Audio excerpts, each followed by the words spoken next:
بتاتے ہیں علیحدگی پسند لیڈر یاسین ملک کے حوالے سے۔ یاسین ملک کی بڑھ سکتی ہیں اور مشکلیں،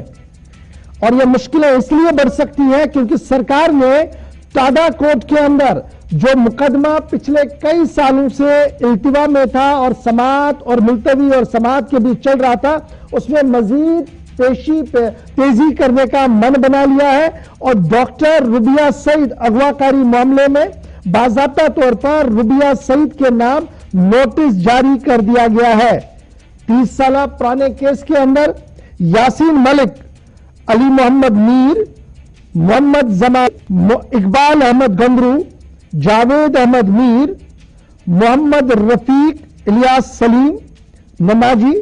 منظور صوفی، وجاہت،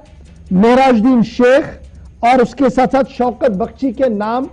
درج ہے ایف آئی آر کے اندر اور اس چارج شیٹ کے اندر۔ اور اب 30 سال کے وقفے کے بعد مانا جائے کہ اس کیس میں ٹاڈا عدالت کے اندر مزید تیزی کے ساتھ کارروائی کی جائے گی، کیونکہ مانا جا رہا ہے کہ جب یہ اغواکاری ہوئی تھی اس وقت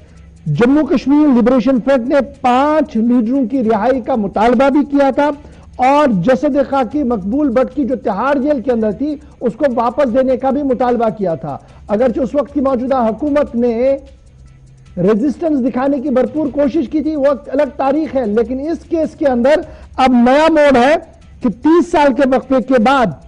89-90s میں ربیہ سعید کا اغوا ہوا تھا، اس کیس میں اب تیزی کے ساتھ کارروائی ہوگی ٹاڈا عدالت کے اندر۔ سیدھے چلیں گے آصف رشید کے پاس۔ آصف، بڑی ڈیولپمنٹ ہو رہی ہے، گزشتہ دنوں میں یاسین ملک کو عدالت NIA عدالت نے اپنے ناظرین کو بتا دی کہ یاسین ملک کو کس طریقے سے تہاڑ جیل کے اندر رکھا جائے گا، لیکن اب جو خبر سامنے آ رہی ہے وہ ٹاڈا عدالت سے سامنے آ رہی ہے۔ پہلی بار ربیہ سعید کے نام نوٹس اور انہیں جون کے مہینے میں حاضر ہونا ہے، کیا کوئی تفصیل آپ کے پاس ہے اور کیسے اسے لیگل پوائنٹ آف ویو سے دیکھا جا رہا ہے؟ دیکھیے، کل ملا کر آپ دیکھیں گے تو یہ کیس تقریباً آج 33 سال اس کو مکمل ہونے جا رہے ہیں کہ مہینے میں اس کو 30 برس مکمل ہو جائیں گے۔ یہ 8 دسمبر 1989 کا معاملہ ہے جو ربیہ سعید یعنی اس وقت کے ملک کے وزیر داخلہ مرحوم مفتی محمد سعید کی بیٹی کو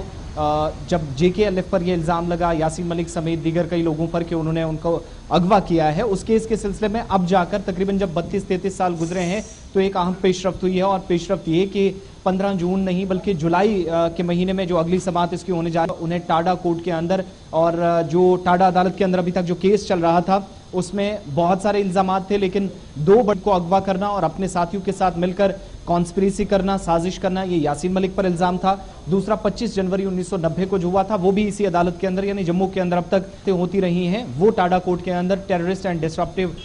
پریونشن ایکٹیویٹیز ایکٹ 1987 کے تحت یہ کارروائی ہوتی رہی ہے۔ کوئی سعید کو اس معاملے میں، حالانکہ اس سے پہلے ضرور جب 1999 سے پہلے اس پر سماعت ہوئی تو تب ضرور جو گواہ تھے اس پورے معاملے کے ان سے ضرور بیانات لیے گئے، ان کے گیا تھا، لیکن یہ پہلی بار ہوگا کہ جب ربیہ سعید کو یاسین ملک جو مسلسل گرفتار ہیں 2019-20 کے بعد اور کنٹینیوسلی ان کی سزا کا اعلان کو لے کر قیاس ارائیاں لگائی جا رہی تھی اور اس کے بعد 25 تاریخ کو ان کے لیے سزا کا بھی اعلان کر دیا گیا، لیکن اب جا کر یاسین ملک کو صرف ٹیرر فنڈنگ کیس میں راحت، یہ سزا جو ہے اس کے بعد راحت نہیں ملنے والی ہے، بلکہ ربیہ سعید عدالت کے سامنے پیش ہوں گی تو وہ جو کہی سنی ہے، جو انہوں نے اپنی آنکھوں سے دیکھا ہے، اغوا کرنے والے جو لوگ تھے اور جو تقریباً 122 تک وہ اغوا کاروں کے پاس رہی تھی، تقریباً 5 دن سے زیادہ کا یہ وقت بنتا ہے اگر 122 گھنٹے کو ملا کر دیکھیں، ان 122 گھنٹوں کے دوران کیا کچھ ربیہ سعید کے ساتھ بیتا ہے، گزرا ہے، وہ سارے ایک ایک لمحات، ایک ایک منٹ، ایک ایک سیکنڈ کا وہ ان کے ساتھ جو ہوا وہ وہاں پر بتائیں گی۔ دوسری بات کہ اس پورے معاملے میں سازش کس نے رچی، کون سے ایسی چیزیں تھیں جو اس وقت سرکار کی اولین ترجیحات میں تھی، اور یہ کیس ابھی تک تقریباً ایک طرح سے دفن ہو گیا تھا، لیکن سال 2022 آتے آتے مڈ میں یہ کیس کا کھولنے کا مطلب یہ سمجھ میں آتا ہے کہ یاسین ملک کے لیے آئندہ کچھ دنوں کے دوران پریشانی اور بھی بڑھنے والی ہے۔ جب جولائی میں ٹاڈا کورٹ کے اندر جج اپنی وکلا اپنی دلیل پیش کریں گے تو ان دلائل میں یہ بھی ہوگا کہ صرف کسی ایک مقام پر نہیں بلکہ پورے ملک کے اندر اور جموں کشمیر کے اندر بدامنی پھیلانے کا الزام تو ان پر تھا ہی، لیکن یہ وہ ہائی پروفائل کیس تھا جب ملک کے اندر اس وقت کے پہلے مسلم وزیر داخلہ تھے مرحوم مفتی محمد سعید، ان کے ہوتے ہوئے ان کی بیٹی کو صرف ابھی 6 دن وہ حکومت میں گزارے تھے، ان کے وقت